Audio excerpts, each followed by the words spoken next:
Mobile آگے مت کرو یار، موبائل کیوں؟ ایاک نعبد و ایاک نستعین۔ جیسا کہ سلمان اکرم راجہ صاحب نے بتایا کہ ہفتے کی رات کو میرے لیڈر میرے قائد جناب عمران خان صاحب کے ساتھ میرے لیڈر میرے قائد جناب عمران خان صاحب کو ہفتے کی رات کو جیل سے ہسپتال منتقل کیا گیا تھا۔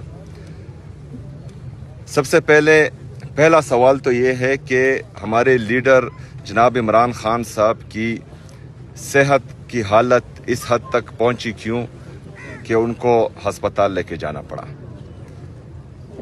اگر فرض کریں اس حالت تک وہ پہنچے تو اس کا مطلب یہ ہے کہ وہ پہلے بیمار تھے، اس بیماری کو پہلے چھپایا کیوں گیا؟ ان کے خاندان ان کی فیملی سے ان کی ملاقات کیوں نہیں کروائی گئی؟ جب حالت اتنی سنگین ہوئی کہ ان کو طبی دہشت گردی کرنی پڑی عمران خان صاحب کے ساتھ اور ان کو جیل سے ہسپتال شفٹ کرنا پڑا، تو ان کی فیملی کو اور ان کے ذاتی معالج کو جو ان کے ذاتی ڈاکٹرز ہیں ان کو کیوں اطلاع نہیں دی گئی یا ان کو کیوں اعتماد میں نہیں دیا گیا؟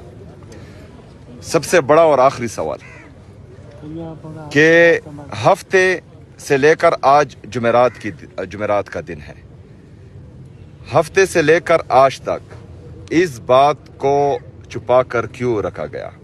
اس کے پیچھے مقاصد کیا ہے؟ میں سمجھتا ہوں کہ انہوں نے میرے لیڈر میرے قائد جناب عمران خان صاحب کی زندگی کے ساتھ مذاق کیا ہے، لیکن پاکستانی قوم اس مذاق کو بالکل قبول نہیں کرتی، اور اس کے ریئیکشن میں پاکستانی قوم اور ہم سب مذاق بالکل نہیں کریں گے، اس کا بہت سخت ریئیکشن آئے گا۔ تو ضروری ہے کہ ہمیں اپنے لیڈر اپنے قائد جناب عمران خان صاحب کی صحت کا پتہ چلے، اس کے لیے ضروری ہے کہ ان کی بہنوں کی، ان کے ڈاکٹرز کی، وکلاء کی اور ہماری ملاقات اپنے لیڈر اپنے قائد جناب عمران خان صاحب سے کرائی جائے، اور ہم یہی ہیں۔ اور میں سمجھتا ہوں کہ حالات کو سنگین بنانے سے بچانے کے لیے یہ ملاقات کرائی جائے گی اور کرانی چاہیے۔ شکریہ۔ اگر ملاقات نہیں ہوتی